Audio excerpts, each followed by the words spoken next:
All right, it's about that time when we take a look at the news diary before we get into the newspaper review. And looking at my diary here, I see President William Ruto will be on his second day of his visit to South Nyanza today. MPs retreat with State House senior officers. Missing Voices 2022 report launch in Yala, Siaya County. Senators, Mombasa Governor meeting on evictions. And finally, on my diary, diary here, autopsy to be done on 2 kids allegedly murdered in Malindi. All right, time now to take a look at the dailies. We begin with the Daily Nation, as we are at the Nation Center. But for those just joining us, this is a reminder of our topic of conversation: Lords of Impunity, Glattonous executive versus economic saboteurs.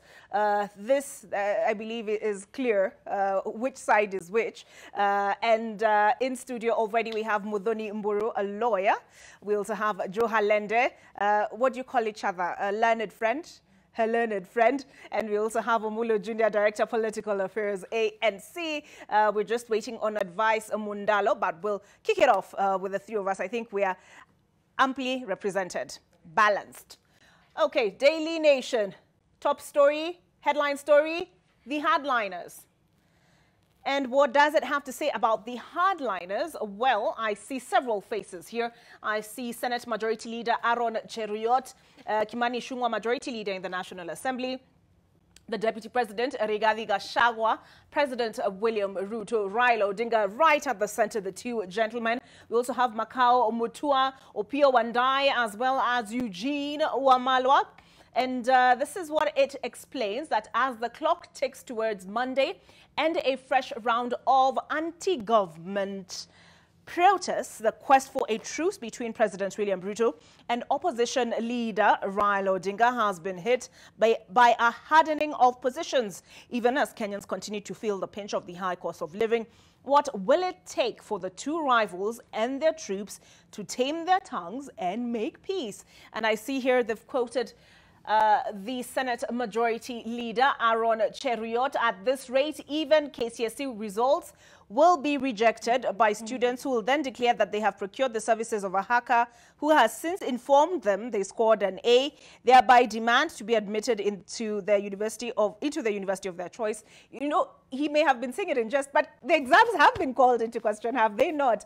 Back page of the Nation, we will get into that. Kimani Ichung'wah is quoted as saying any dialogue should and must be on the state of the economy and not on extra constitutional and ridiculous blackmail issues such as servers and reversal of matters already determined in line with our statutes. The Deputy President is quoted as saying, we want to tell members of the clergy that we have heard you and we respect you, but why are you telling us to hold dialogue with someone who has been blackmailing us?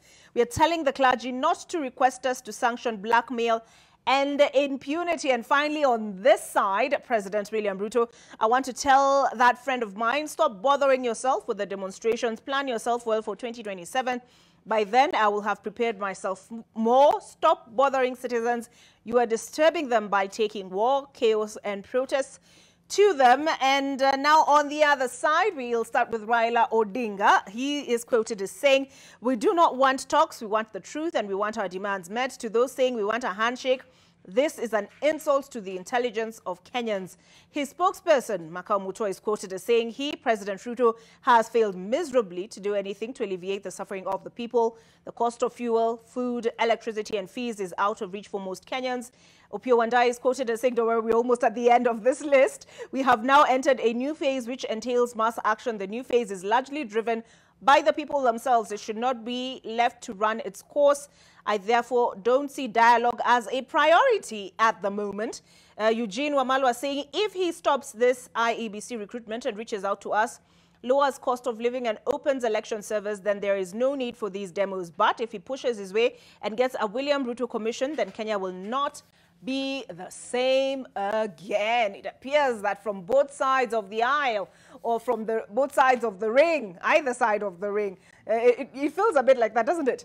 Like a bit like a boxing ring. Nobody is interested in, okay, not nobody, but it appears that everybody has dug in their heels, right? So I'm curious, Ms. Mburu, What you make of these statements?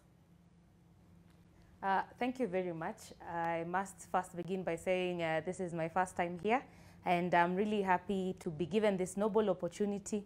Indeed, we can see the power of media, that it can bring everyone together. So it is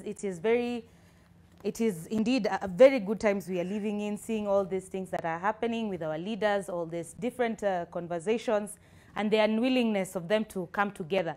But also having that in mind in a nation where we are very prayerful. I think, in fact, we can compare our country with Mecca and Vatican City, whereby we are indeed a very, very, very religious nation. I believe the talks should first start from the religious leaders in every sector that should come together to see the healing of the nation. This is not to say as opposition. First of all, I would like, personally, I'm a member of the ODM party, and this is not to say that we want a dialogue per se, but also to say that these religious leaders who are being paid, who are even being encouraged, I mean, there's nothing wrong with having a religious leaders, a religious nation per se, but we say prayers without work is indeed in vain, I mean. So we would want to see that the religious leaders as well leading in showing us which way, and also bringing some form of uniformity and harmony. Yeah. Okay. Okay, interesting, because they're the ones who have actually been at the forefront of calling for a dialogue. Omulo, there had been a 14-day ultimatum. The needle did not move. Which, I don't know, are you in support of dialogue or in support of moving on? I think first and foremost, I want to wish Muslim brothers and sisters Ramadan Kareem. You know, these are very interesting people. They always advocate for unity. They advocate for love. And it's something that we need to emulate as Christians, and even traditional side, which is supported by the Azimio guys. Secondly, I don't support dialogue because this is something that we are used to. Same tactics, same formula. Chenua Achebe says in his book, The Man of the People, says that a dancer should know when to exit the stage. So the leader of opposition, who is also the leader of Azimio, has done to the extent that people have calculated, they have seen, they have copied, and they know the tactics and even the formula, the pattern of his dance. So there's nothing new, because you cannot judge a government that is barely 6 months old. Actually, in developed countries, you can only judge a government or a new regime by giving them a period of 18 months at most. That is now when you can scrutinize the scorecard of the new regime. So this is something that I would even request you to permit me to even amend your headline by saying that instead of saying economic saboteurs, we say these are terrorists and economic bandits, because they are not good advocating for the unity of the country. They are not advocating for the progress of the economy. So if at all we are going to agree or accept dialogue, then the religious leaders should advocate for economic forum where they can have a genuine, practical, concrete proposals that will arrest the situation, that will deal with the situation that we are currently in. Because you see, the agenda of these demonstrators are actually based on the IBC, the elections that we dealt with in last year. So the cost of living is just a card that is being played at the table because they want to use that is what is formula, that is what is popular. So, but the real issues that they are addressing, IBC, the issue of the servers, because we have asked these people, where are the whistleblower? Who is this whistleblower? It is a mysterious person, is a devil. We don't know him. We are not even given an opportunity to scrutinize and even, scrutinize these issues that they are talking about. So to me, there's no reason for dialogue. The government needs to stand its ground. These people need to be dealt with. Actually, they need to be arrested and put behind bars. Okay, Joe. We've been told by Mudhoni that we compare with the Vatican and Mecca in our religiosity. Doesn't the Bible say turn the other cheek? But I'm afraid to quote scripture because somebody will find another one about smiting your enemy. But I'm curious. The CMD stated that President William Ruto, as the symbol of national unity, bears the greater responsibility for extending, staying in theme, an olive branch to the other side. What's your position? Good morning once again, Olive, and Ramadan Karim to our Muslim brothers and sisters. I have a different view or a different angle from my brother here. In 2010, we gave ourselves a constitution as Kenyans. And in that constitution, under Article 1, whereby it stated that we the people are supreme. And that supreme power must be exercised in accordance to the constitution. It goes ahead and gives us the way we can exercise those powers. And going forward, any structured or any dialogue that we must have as a country must be structured and anchored in the constitution. Dialogue cannot happen in a room somewhere else or in the moon. It must be structured. And the best way I can tell our brothers in Azimio, we are a democracy where we have parliament. Dialogue can start from parliament, where we have the minority and the majority side. Dialogue, you can have a conversation with the president. And I can categorically say that even the Catholic bishops who issued a statement the other day, yesterday they had a conversation with the deputy president. We have been having people from the opposite side having a conversation with the president. There are those 9 MPs or elected leaders from the so-called opposition side. They have been having dialogue with the president. In fact, the first trip of the president when he was sworn in, he went to Nyanza region, which is the so-called stronghold region of Azimio. So dialogue in this country must be structured, and it is anchored in the constitution. Unless somebody sitting somewhere else wants a different or a total dialogue that the so-called hardliners from Kenya Kwanza are stating that that one can't happen, won't happen, and it will not happen, which is handshake. So that is my view on this issue to do with dialogue. You know, you're saying perhaps the dialogue should happen in Parliament. But, you know, I've been wondering, given the developments of the last few days, whether Parliament remains relevant. On account of the privatization bill, for instance, it locks Parliament. I mean, Parliament has no say in that process and in the privatization of public entities. And not only that, but even looking at the deployment of KDF, was Parliament involved? So really, how relevant is our Parliament today to address some of these issues? But we'll get into that. Let's just take a look at what else is on the front page of the Daily Nation. I see at the very top here, civil servants set for new higher travel allowances. SRC proposal to pile more pressure on the wage bill. I will be flipping to that, but it is also the top story on the Daily Business Daily. MPs to summon Machogu, NEC chiefs in KCSE cheating probe, and that is on the back page. A story that is highlighted on the Standard is this one that is also here on the front page of the Daily Nation. Ruto appoints 50 CASs as court fight against jobs rages. President William Ruto formally appointed the 50 chief administrative secretaries as the fight against the appointments raged in court yesterday as the CASs were sworn in at State House. In court, where a petitioner was, once the appointments declared illegal, the Attorney General applied to have the name of the president struck out of the lawsuit. Let's take a look at the front page of the Taifa Leo. Okay, as it comes up, Business Daily, as I had mentioned, every time I tap on them, they start loading. Anyway, here is Taifa Leo, and their story, their top story is this. Pastor alitoa watoto, beg your pardon, kafara, and polisi wanasa mhubiri ambaye alishikana na mama yao kunyima watoto chakula.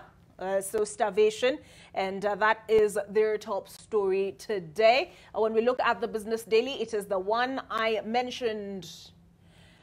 SRC raises Ruto's CAS's pay to 780,000 in new review. CASs overtake principal secretaries in pecking order. They're now the 6th best paid state officers.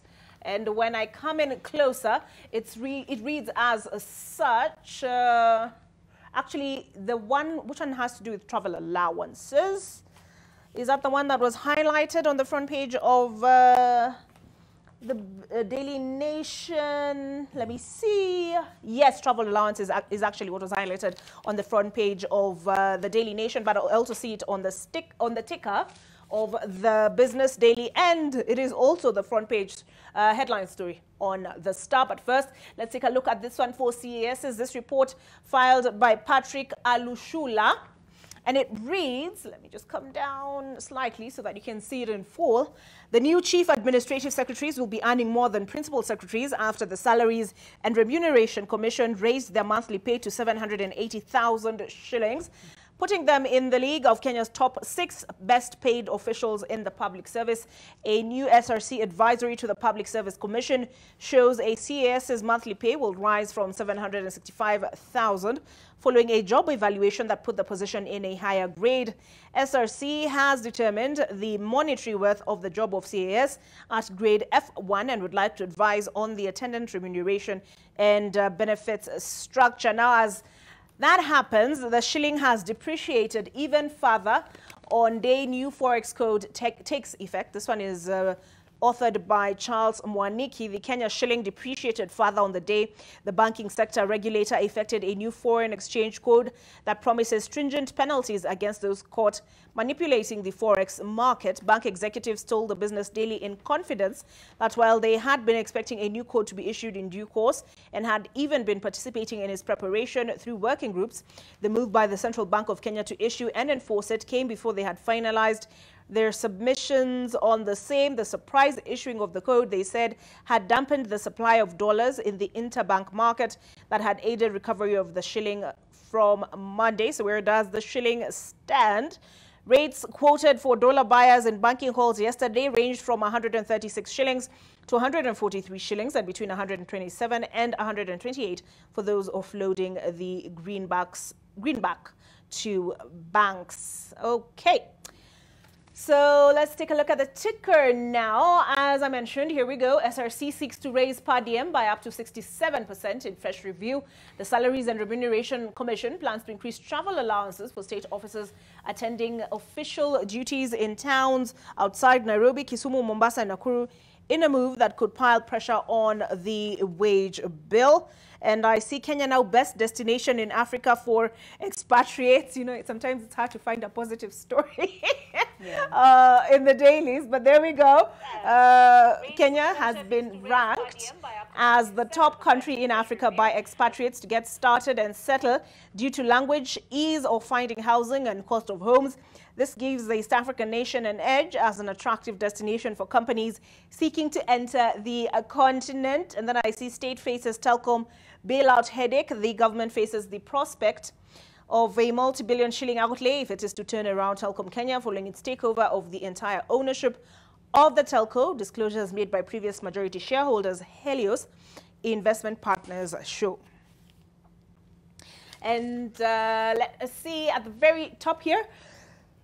I do beg your pardon for that. What I had mentioned briefly, and that is the question of privatization. I see Jaindi Kisero has written an opinion piece on this. The lack of adequate oversight over privatization deals is why Moi-era oligarchs became instant billionaires. All right. We continue with the conversation. I'd like to get into the CASs because that is one half of the conversation, is it not, this morning? And is it your Mulo who talked about economic terrorists and urban bandits, quoting Kimani Ichung'wah? But on the other side, it appears we have an executive who are the real economic that also has its own issues on the other side of this break.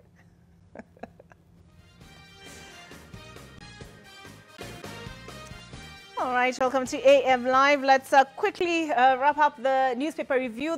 I've put a pin on the CAS issue, right? Okay. Let us see. We've looked at the Taifa Leo. Let's take a look at the Standard. And same thing, actually, we need to discuss before we get into... But actually, not actually before we need to get into, because it informs the conversation. This question of CASs. Ruto beats court to a bloated government. President William Ruto's move to have CAS sworn into office minutes before a court case challenging the legality of the appointments has raised questions despite being a chance to finish composition of the executive. And a picture image there, not so clear, but I'll pull one up. From his Twitter handle. And the Star, finally, front page of the Star. This is it, what I had mentioned earlier, travel stipend, major win for civil servants. Shot in the arm, SRC sets standard rate for allowances payment. I see Raila Odinga here on the left, which again informs partly our conversation this morning. Is it economic sabotage? Raila lifts star boycott call, slams Chiloba over censure.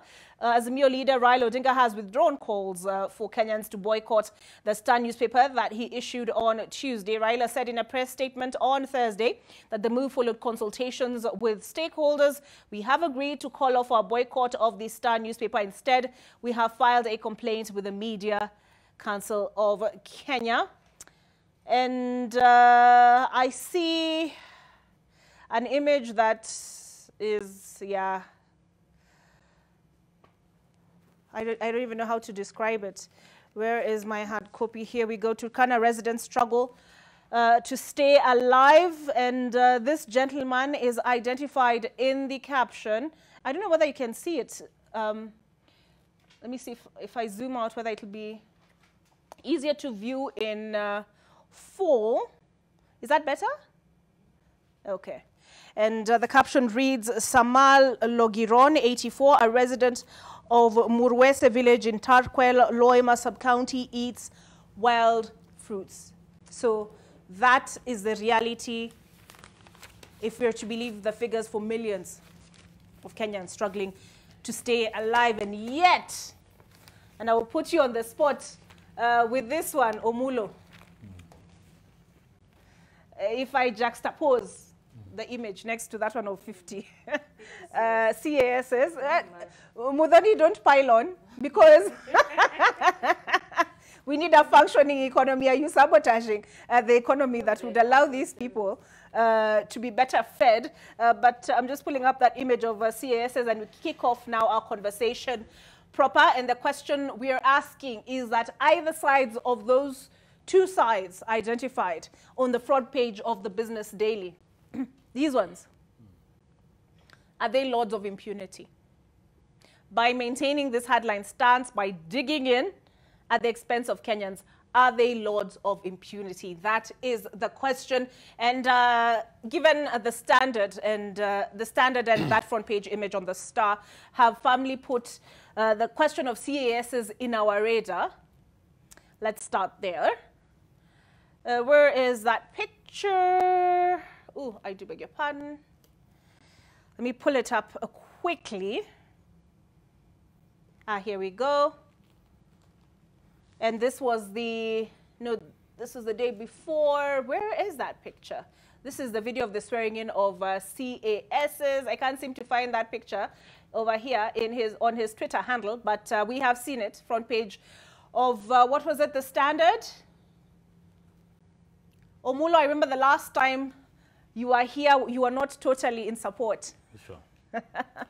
Of the nominations. Now that the appointments have been made, do you maintain your position, your stance?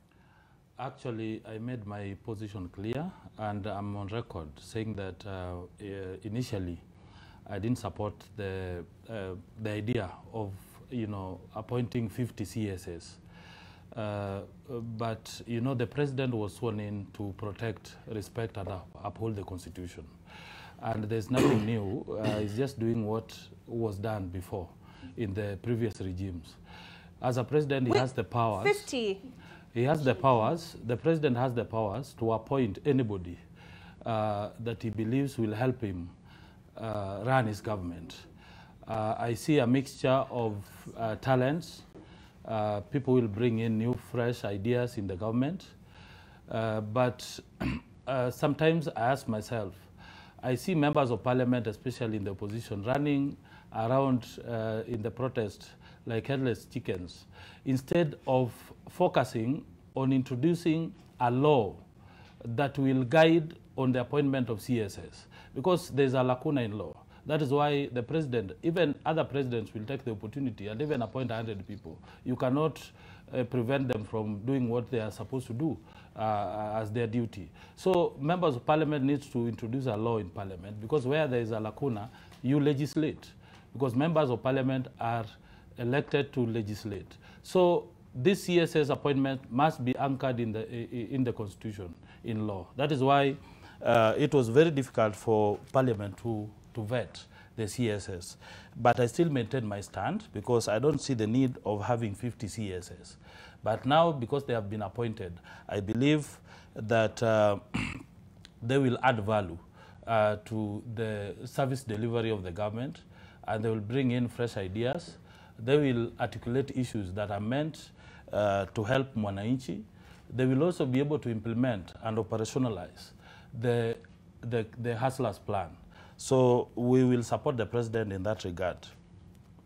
Okay, Muthoni, I saw you shaking your head. Is this inakani kama, I don't know, like there are many. There are many. You know, you can usually tell by the way people are told to pose for the picture. The shorter ones are told kujeni mbele. But is this a manifestation of impunity? Unfortunately, my brother, Mr. Omulo Jr., is lying to himself and so many other Kenyans who are going back to the regime and era where we used to have mutukufu rice, mutukutu rice all the time, you know, and you still praise the president whenever he's not doing things that are not right, that are unconstitutional, and outrightly disregard for the rule of law. And it is unfortunate to see ourselves, and especially as young people, it is important, and I'm happy that he's indeed agreeing that it is absurd to have 50 CASs. It is even something that is unheard of, because this is the first time that we are seeing such a situation emerging. And when we look at foundation, whenever we talk about, whenever you set up a new business, set up a new company or whatever, anything that you want to set up, the beginning and the foundation is usually very important and very key. We can already see the trajectory that William Samoei Ruto is taking in whatever direction he's leading this country. Any beginning is very critical for anything that you intend to do. Say even in marriage, the beginning is usually very important than even the end. And you can see clearly whatever he's doing by the appointment of. Hopefully the marriage doesn't end. Anyway. This marriage, for sure, it will definitely end, but we are just waiting. We are being patient to see what will happen. We can see, I'll give an example with someone that I really, really appreciate who has lived before us, and that is Thomas Noel Sankara. We saw even when he came into government, when he became the president of Burkina Faso. And those are the leaders that we wish for our nation. We saw him getting 2 cabinet secretaries to even share vehicles. What are we seeing here with appointment of, I mean, it is absurd and funny to see young politicians trying to defend an action that it's outrightly wrong. Like you're saying that those 50 CASs who are usually political, we have political rejects who are in that. We do not have captains of fields leading these cabinet positions. I wish we would have captains of fields, you know, chairing and being cabinet secretaries and CASs. We are having rejects. And bad people. I mean, I remember I was having a conversation this morning with a friend of mine, and we were saying, I mean, look at those people who are being appointed to this position of leadership. They're people who, I mean, we cannot lie to ourselves. People who cannot, I mean, they cannot do anything. So it's unfortunate, and the foundation of this government is very weak. The foundation is very weak, and we are all waiting for the disaster. We are praying. I mean, as a country that we usually pray, we are praying that some magic will happen. But with failures and rejects, there's very little that can shock us in terms of success and progress of this nation. I want to bring in advice because I'm sorry, I didn't even introduce you. But is Muthoni being unfair? Because she's saying these are bad people. Are they not Kenyans? And then she says, Muthoni has also said that, what did you say, Muthoni, that they have done nothing? Or something along those lines. But I'm seeing a former governor here, Evans, Kide. I know they're political rejects, but is it fair to say that they bring nothing to the table? A good majority, I mean. See who else do I okay? I see who else. Okay, but basically these are people, I mean, established more or less. We don't want to call names, but Good morning. Morning. Yeah, I think taking up from where Muthoni has left, you know, she said many things, including that she was having a chat with one of her friends this morning. It shows you how much early Muthoni really wakes up. She was here first. She was here first. Yes. Congratulations. So anyway, getting onto the subject of these CASs, first of all, my biggest problem is not much in their individuality, but in the process that brought them into office. Because number one, we are looking at a public service commission that advertised 23 positions and filled 50. I don't know whether they're 50 or 52. Already that points to a lot of irregularity in the appointment. Then we are looking at 50. For heaven's sake, that is quite a high number, especially for a government that came into office with a promise to cut down expenditure, austerity measures, and such kind of things. So for such a government, we would not expect such kind of things that actually blot our budget more than it actually reduces it. In the individuality, of course, I would want to agree that we have some of them that I would really agree with their appointment, not necessarily for the CAS position, but generally to serve in the Kenya Kwanza administration. People of the likes of Dennis Itumbi, I tend to think Dennis Itumbi really went overboard in his support for this administration. It would only been right that he is rewarded for his support and for the work that he did, together with a few others. But then, the biggest problem I have, on this show, I have kept championing that this position be given to the young people. Because this position, all of us are not very sure of its functionality in government. We are all not very sure what exactly do they do. Because you can look at a position where this government has been there for, I think, 6-7 months now. This position, these people have not existed and government has not collapsed. It points to the reality that maybe we don't need that position as much. And if we don't need it as much, then could we then reserve such positions to the young people so that this becomes a learning curve for them? So that it becomes a position where young people can get to understand government structure and how government works. So that tomorrow, when you give my brother Joe Halende, and I had really fasted that he's given this CAS position. If you give my brother Joe Halende this CAS position, then we can be sure and confident that tomorrow we are going to have a very good cabinet secretary and a very good permanent secretary who really understands how government operates. But when we have former governors, former cabinet secretaries, coming back to again take positions such as the CAS, I think it's quite unfortunate, and it's extremely unfortunate. And then you look at even the reality that there was, the Speaker of the National Assembly said there was literally no need per se to really take them through any vetting. So you wonder, okay, does that help, or does it even make it worse? Because to me, it points the reality that then the position is not as important. If this position is a public servant and we are saying is a high-ranking public servant, and then we are saying Parliament doesn't need to approve them, we are saying we don't need anyone to sit. In fact, looking at this SRC story on the front page of the Business Daily, I'm seeing they're getting more money than the PSs. Exactly, because they are basically assistant ministers. Now, if we are going to vet a permanent secretary, the PS, and then we are going to vet a CS, and then we are saying the CAS, it's not as important. Does it point to the reality of then how important the position in itself is? Come to talk even about the numbers in themselves. If the position is not as important, then do we really need 50? Because we are looking at an executive, Olive, that has almost 200. 200. So meaning our executive in this country today cannot hold a meeting in a boardroom. It has to hire a hall, because we are looking at cabinet secretaries that are about 20-something.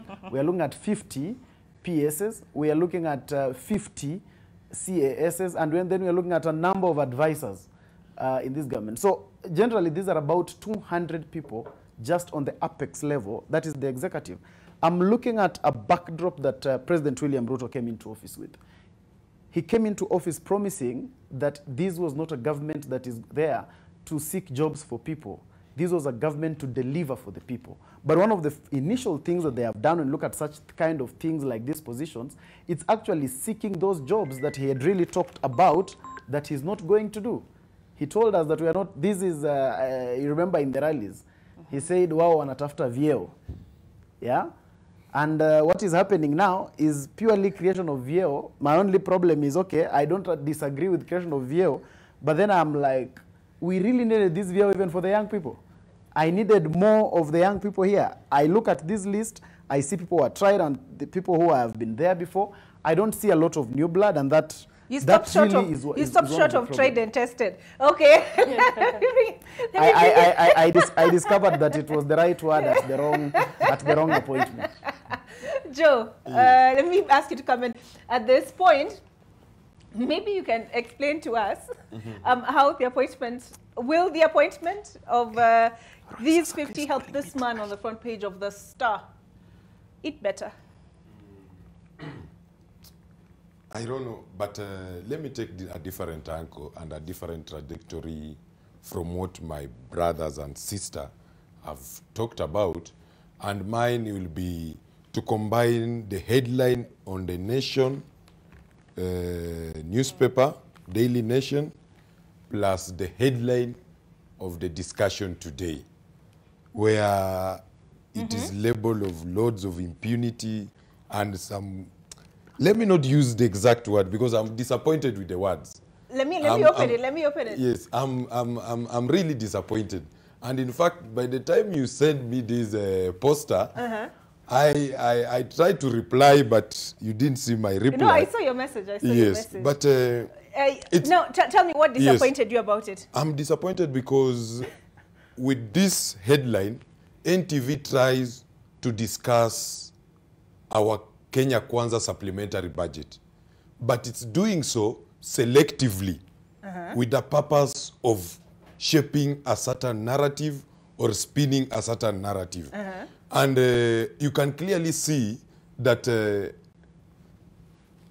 producer or the person who designed the poster does not understand, or either he's misrepresenting the real facts to do with our supplementary budget. Or what are the real facts then? The biggest challenge for the last 5 years we have been having in this country about our budget has been about public debt management.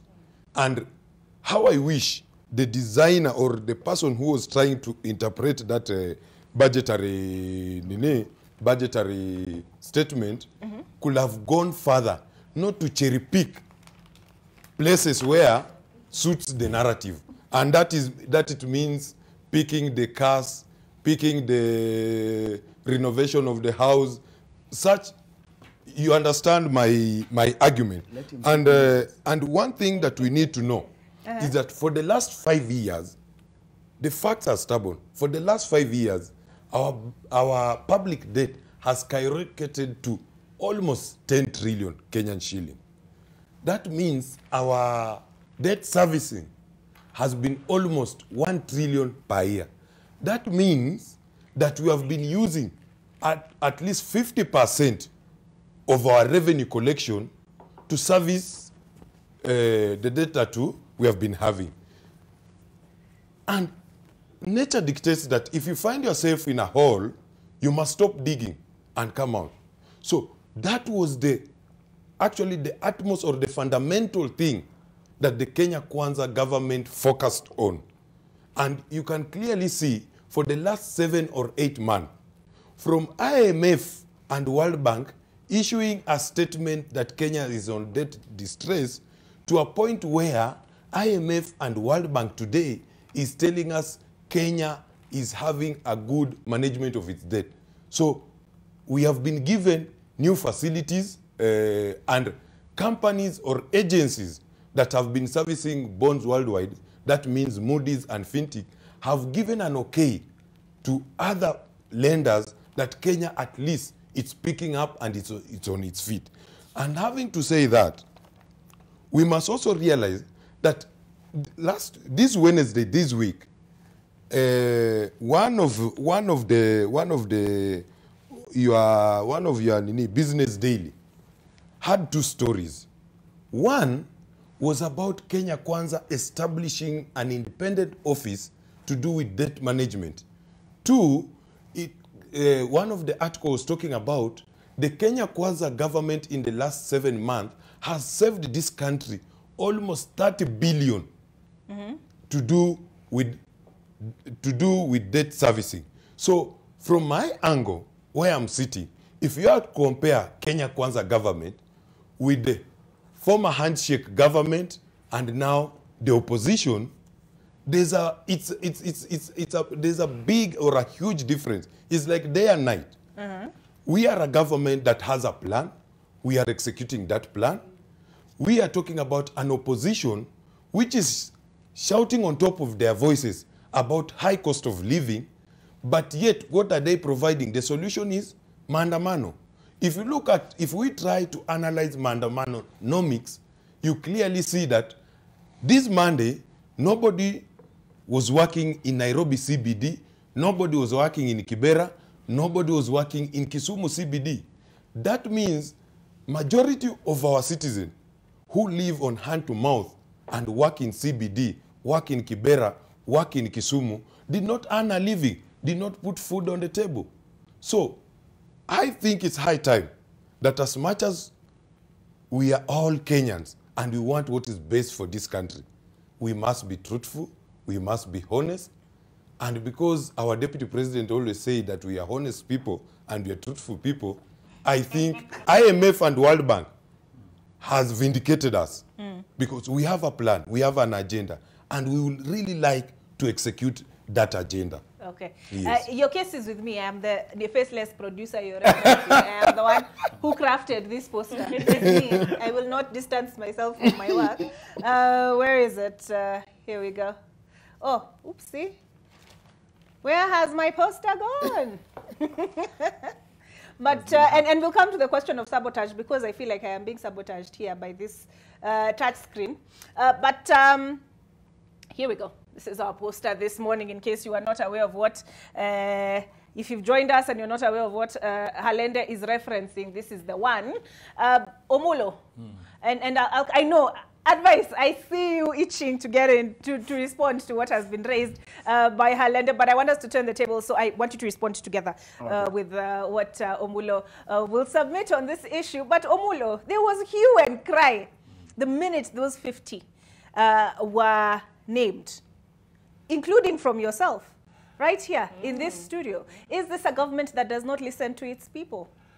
Indeed, it is true that I made that statement, and I still stand by that, what I said last time, because it's the right thing that we debate objectively.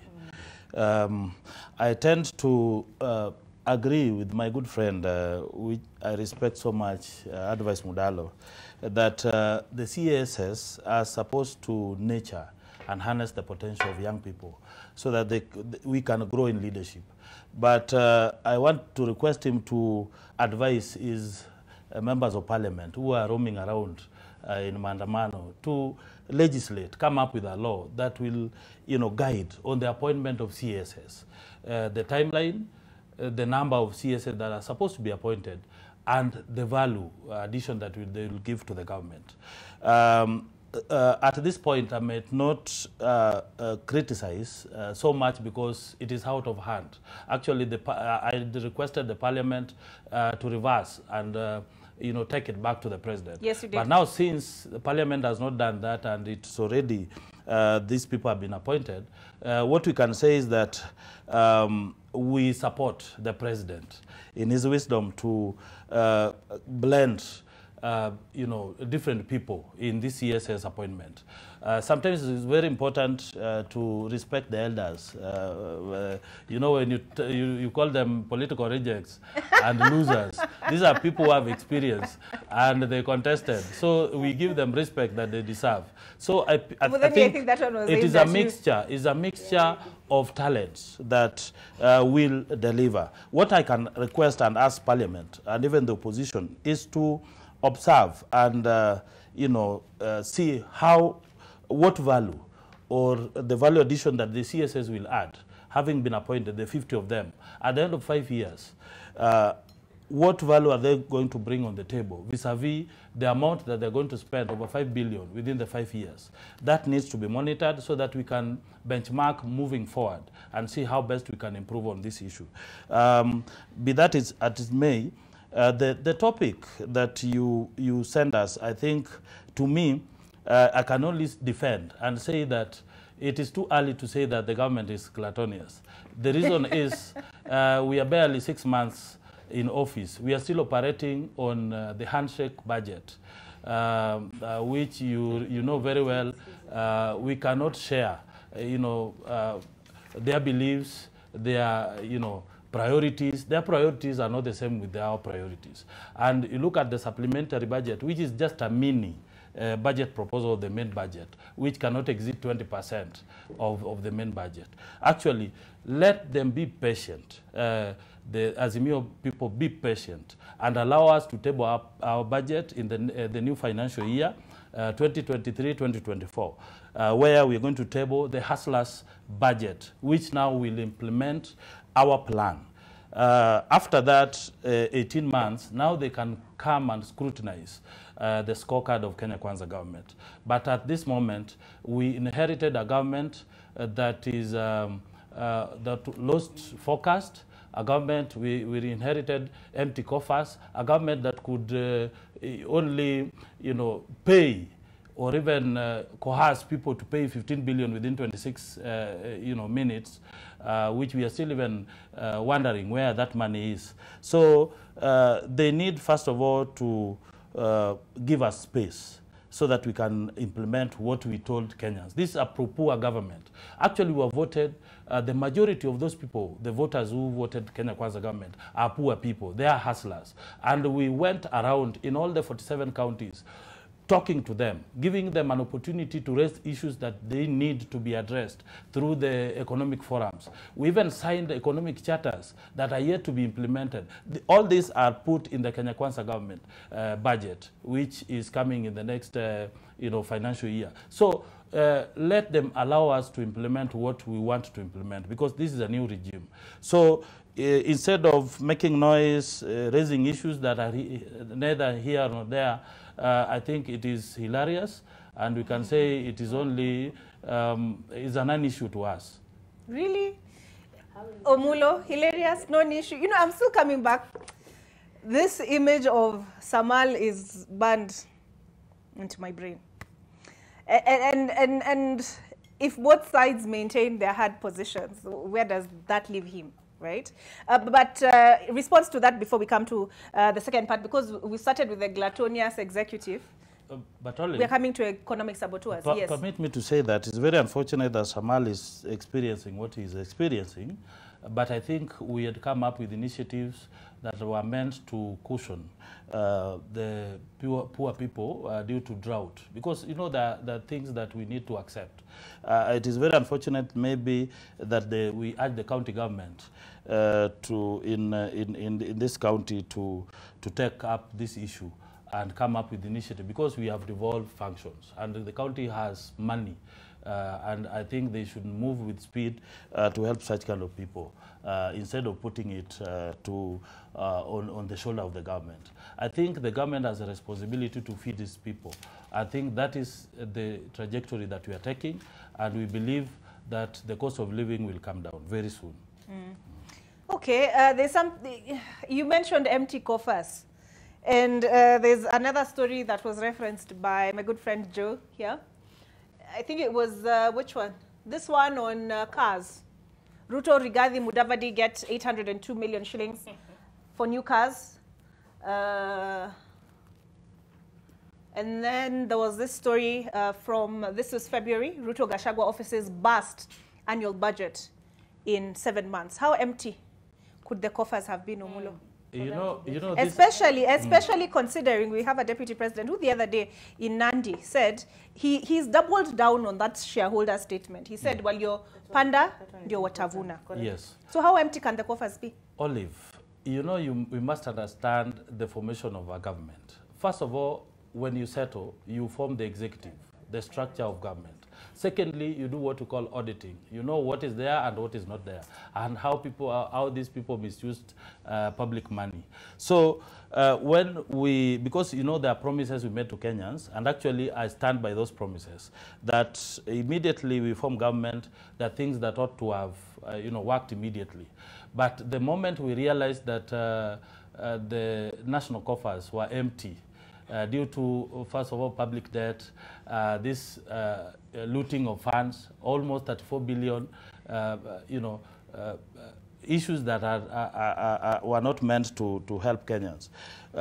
Removing subsidies, because subsidies were only meant to please some cartels. I think we are also moving forward because we had come up with initiatives and framework that helped us, raise revenues, and we are collecting money. And that money, because when you talk about buying cars, you cannot appoint a person at that level and you expect them to board a matatu or even walk. Why not? Why not? Why can I not expect them? It depends with the geographical area these people are going to cover. Sometimes you need to facilitate a process that... Ukipata budget yako haikuruhusu kuendesha gari juu ya bei ya mafuta. Huwezi panda matatu? Actually, it depends with the kind of work that you're doing. For you to deliver smoothly and effectively, you must be facilitated to do so. And that's why you should not come up and say, give excuses. And that's why these people must be facilitated and they must be given a reason to work collectively and efficiently. Okay. Yeah. I'm not so sure about efficient advice. Najua umengoja patiently to respond, but I'm worried. I'm wondering if these 50 are the result of empty coffers. I'm wondering if the coffers were full, would we have had 100? I think what I would need to tell my brother Omulo is that the person who needs facilitation the most in this country is the common mwananchi. That common mwananchi needs facilitation to eat. That common mwananchi needs facilitation to exist in the first place. Before there is any government, the first priority of any government is to ensure that its citizens are alive. Because once you don't have those citizens, then there is no need of having government. So there is, when you tell the common mwananchi today that the reason they should sleep hungry is because cars need to be bought, is actually an insult to the integrity of those common Kenyans. Remember, on whose backs this administration came on board, because this government came in on the backs of two things, the young people and what they called the hustlers.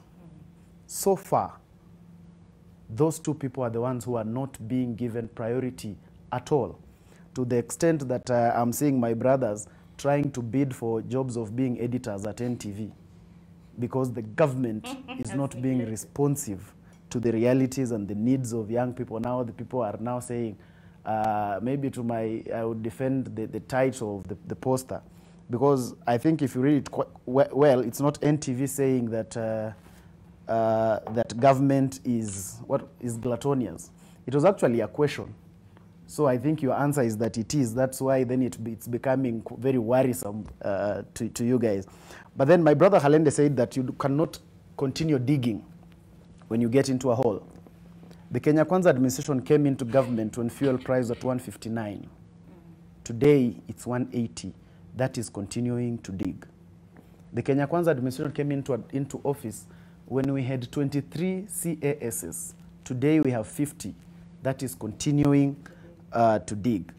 The Kenya Kwanza administration came into office when the State House budget was 4 billion.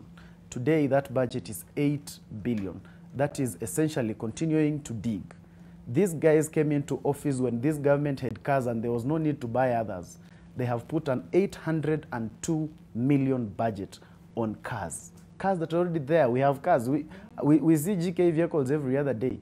So we wonder what is the essence of these new cars. So that is basically continuing to dig that hole. And I always want my Kenya Kwanza counterparts to have an understanding that nobody wishes that this government fails. We don't wish that this government fails because governments belong for all of us. If this Kenya Kwanza administration fails, me as a Kenyan, I go down with it. I suffer with it. There is nothing that pleases anybody about a government failing. And that's why, from our end, we keep ensuring that they are on toes to deliver. Remember, the president, in his own words and his wisdom, I think it was the second day or the third day in office, he said he wants an active opposition. The moment the opposition became active, they started telling them, no, go slow. I think it should not be this active.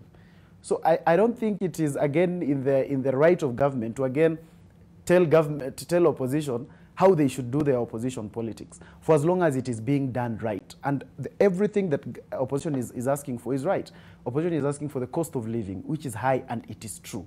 Opposition is saying, look at our children, they cannot afford a meal, it is true. Opposition is saying, look at the school fee, this thing is too high, and that is true. Opposition is saying that the help needs to be disbursed for university students, and that is true. So it's not that opposition is just making unnecessary noise. You can actually look at everything that the opposition is actually claiming and saying it needs to be done, and you can find that it's actually true. One of the biggest tragedies we have in government today is that the government has continued promising instead of delivering. Every other day we are promising, and every time they are telling us how it's been a short time. 6 months into office, Olive, in a 5-year government is 10% done. You are 10% done when you are 6 months done. 6 months is enough for, in some institutions, to get a diploma. It is enough for someone to be certified, to go through education and be certified that you have actually gotten a certificate or you have actually gotten a diploma. Remember, the timelines that the common mwananchi is using to claim their share of this government is not a creation of opposition or a creation of the common mwananchi.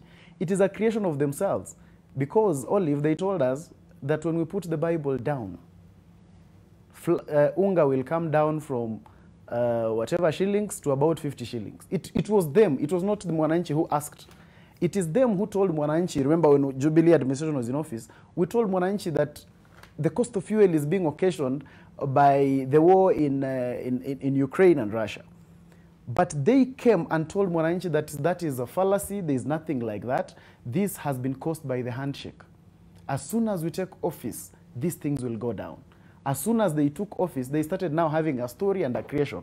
And that's why Mwananchi is asking them, you know what? This is exactly what you promised. Now they are now struggling with an explanation. I tend to think maybe Kenya Kwanza is still using the political advisors of the campaign to run the government. So everything they're doing is more about promising and promising and promising. It is 6 months down the line. And when they're not promising, they are blaming the previous administration. I want to tell my brothers, Omolo and Joe, wake up that Kenyans chose you. You are government. The ills of the previous administration are part of what you should be solving. You should not be telling Kenyans today that you see government coffers were empty because there was corruption. You should be telling Kenyans that these 3 people were corrupt and we have been able to hold them to account and they are now in jail. That is what you should be doing, not giving them a narrative and telling them about how things are bad. It doesn't help. You are in government today. The ills of the previous administration, or what you think did not happen right, the common mwananchi knows what did not happen right in the previous 5 years. And it is the reason you are in government today. Okay. If they felt everything was right, maybe they would have continued that. But because they knew something was not right, they gave you opportunity to be in government today.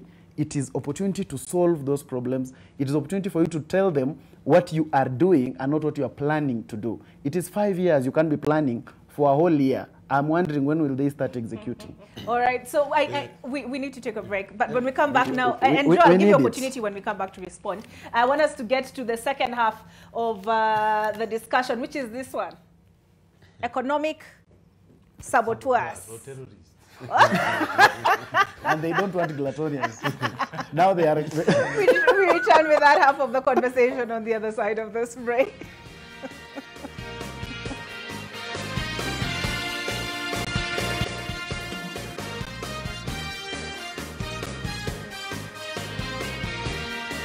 Welcome back to M Live. The debate in here has gotten so hot, Joe has been forced to stand. Advice, you've been put on the spot. Umeuliza ulikuwa wapi maandamano Monday? We didn't see you. I was on the front line that was fighting for the liberation of this country. It's only that I think Halende's TV is small. He was not able to catch it very well. But I understand him because you see this government has continued not being responsive to young people. So they can't change television sets. Okay. But I was practically there. I was in the media in the morning, and in the afternoon we joined the demonstration. And the maandamano did not go exactly as planned because of them who brought more policemen in town, despite the fact that government told Kenyans that business goes on as usual.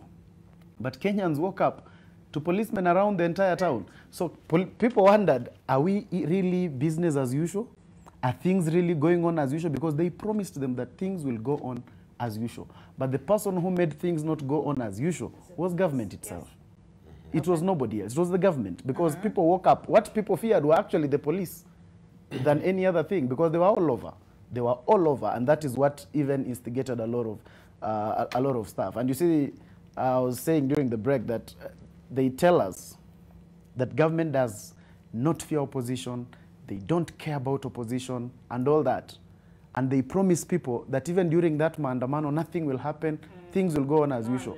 But Raila Odinga said it will be a holiday. Now they are complaining that people did not go to work, meaning it actually became a holiday. Okay. Mudhoni, because the gentleman... Oh, Joe, you want to respond? briefly, it was so that Mudhoni comes in. It was my opportunity. Your time? Okay. It was my time. Oh, no. But now, since my good friend Advice has decided to start a different... And your TV, is it small? It's a Hustler's TV. It's a Hustler's TV. What I'm trying to say is this. Let me first start with his point of Raila making this Monday to be a holiday. You know, as a young person, I look at Raila, whom for the longest time we have been told is a Nelson Mandela for Kenya. But on Monday, I saw a Joseph Kony clone. Because the pictures from Kibera, that was terrorism.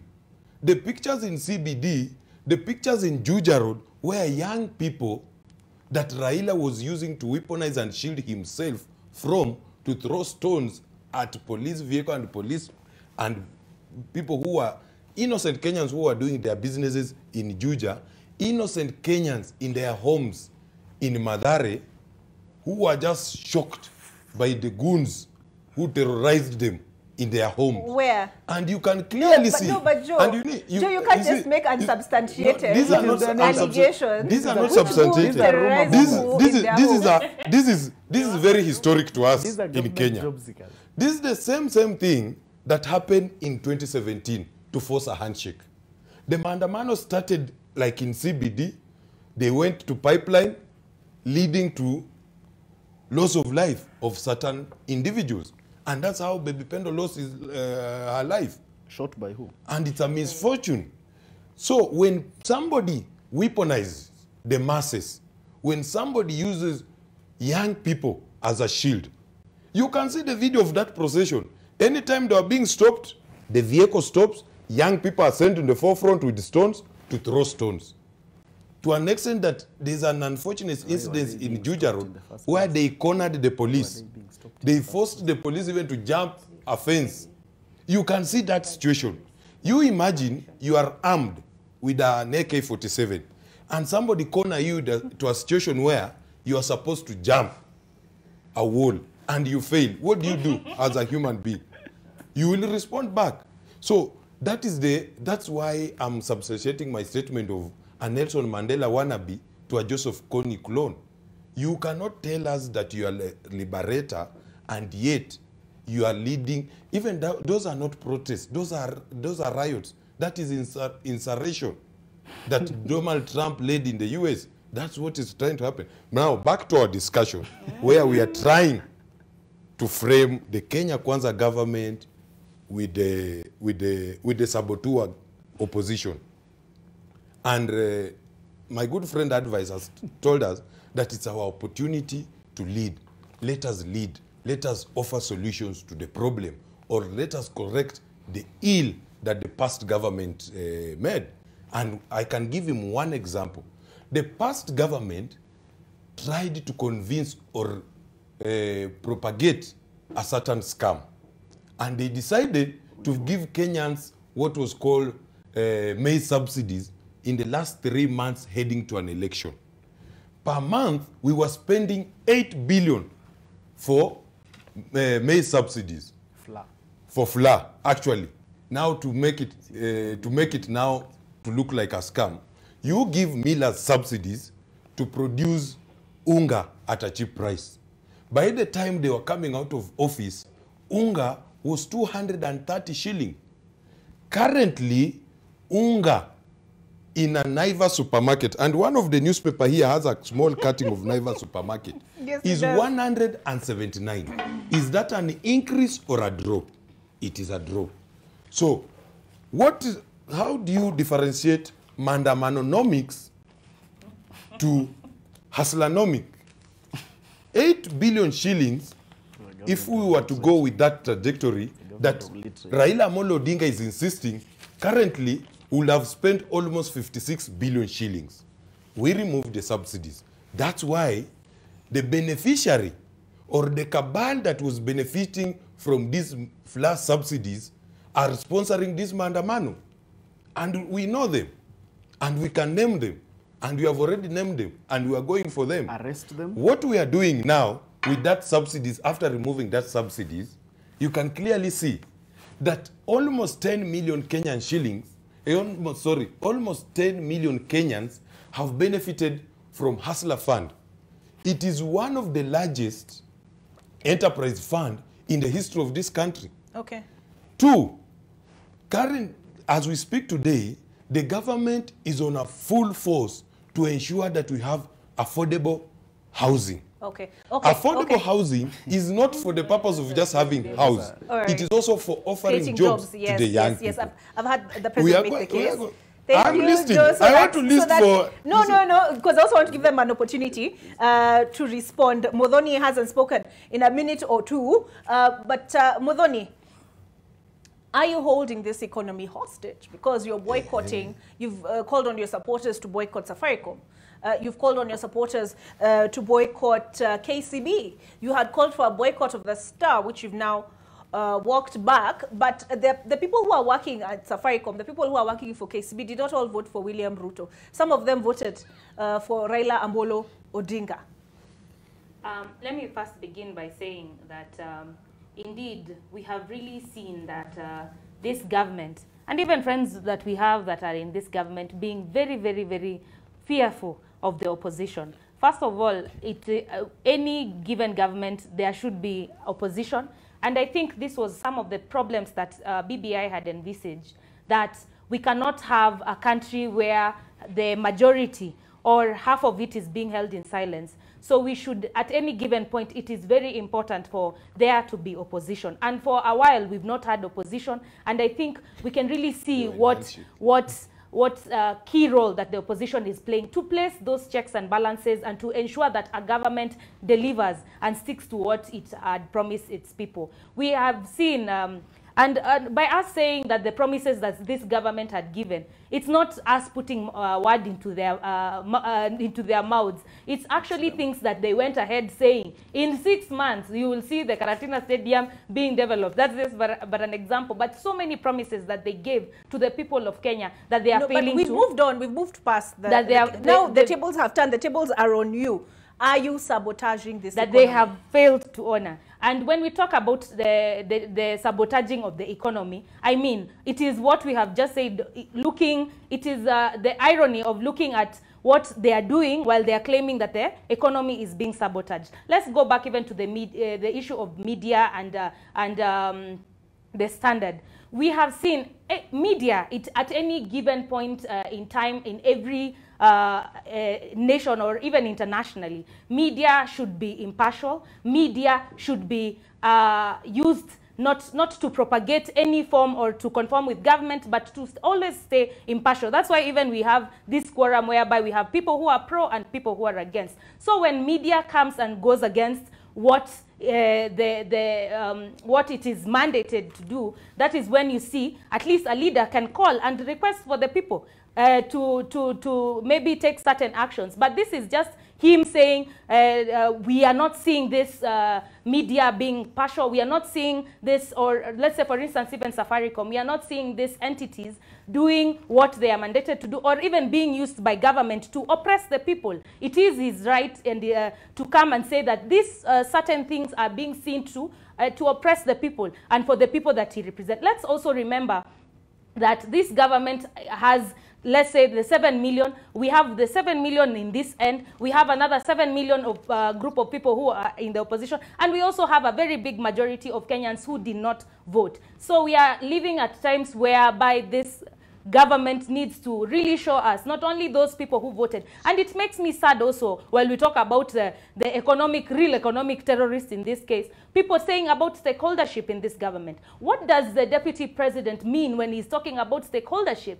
Every Kenyan is paying taxes. We cannot say that opposition is not government. We have county governments, a good number of county governments that are led by the opposition. So who are these stakeholders where yet every Kenyan is paying for tax? How can you say we are not stakeholders of this government by giving us, people who cannot even perform what they have been tasked to do? So it is rather unfortunate and sad times that we are living as Kenyans, and it's even ironic to see such two photos. I'll just go back to it because I didn't get a chance to respond to the photos that you showed us. Although that one, Mzee Samal, it is very sad. How can you say that you are taking care of the interests of Kenyans? What is the priority for this government while having such photos and drought? You will give excuses every time and say that indeed there's no money, yet what you're doing with the creation of offices for spouses, creation of offices for your children, it is absurd to have that. We should not have a nation where we are witnessing this, yet this country is known to be an agricultural state where we can provide for our nation. So this is my plea to both the opposition, not to relent for defending the cause, and not to relent in this fight for liberation of this nation. And I will say this for sure. There will be a time that people will appreciate the efforts of one Honorable Raila Amolo Odinga, because he has given his life. If the Honorable Raila Amolo Odinga wanted to ban this nation, the nation would go down in flames. And it is indeed, we are seeing here how worried they are that the opposition is this strong. But for the noble and good gentleman that he is, that's why we are seeing our people, being as trying to even have the demonstration, yet the police who are supposed to, even when we've notified and stated that there's going to be a mandamano, we are seeing the police coming and stopping things that are provided for us under Article 37 of the Constitution. Okay. Yeah. All right. Advice. Kenya Kwanza has been, Kenya Kwanza is very good at labeling. So they have been on a campaign to label Raila Odinga an economic terrorist. It's not a light word, it's something quite heavy. Is that what you're after? Because the deputy president has talked about blackmail. You're trying to strong arm this government to give you a share of the pie. I think that is something that Azimio leadership has really spoken about many times. Not more than once have we seen Raila Odinga himself and other leaders within the Azimio camp come out to say they are not interested in a handshake. They are not interested in anything like that. The person who keeps insisting and talking about a handshake is actually the Kenya Kwanza people. It's them who keep propagating that. It's them who keep selling that narrative. And as you rightfully put it, even in labeling Raila Odinga, saboteur, whatever, it is the same thing they are used to doing. They are very good at creation of narratives. Give it to them. They created the hustler narrative. It worked in their favor. Now they have created the handshake narrative. Now they want to create another narrative of economic saboteur, and now they're even using stronger words like economic terrorist. This is essentially creation of narratives to hoodwink the public from the real issues. Instead of looking at what is opposition talking about, they are focusing on who is the leader of the opposition, which should not be the focus. Opposition is not even focusing in who is the president. Opposition is focusing on the issue is cost of living. The issue is that kids are not going to school. The issue is that, like, the real issues within, that is what where the focus is. But when you look on the other hand, the focus is more about the person of Raila Odinga and creating a narrative and trying to create a hatred around him, which I think if they were looking right, they would discover it's not working. Because since election in August, one would have expected that the support of Raila Odinga within the country was supposed to be going low instead of going high.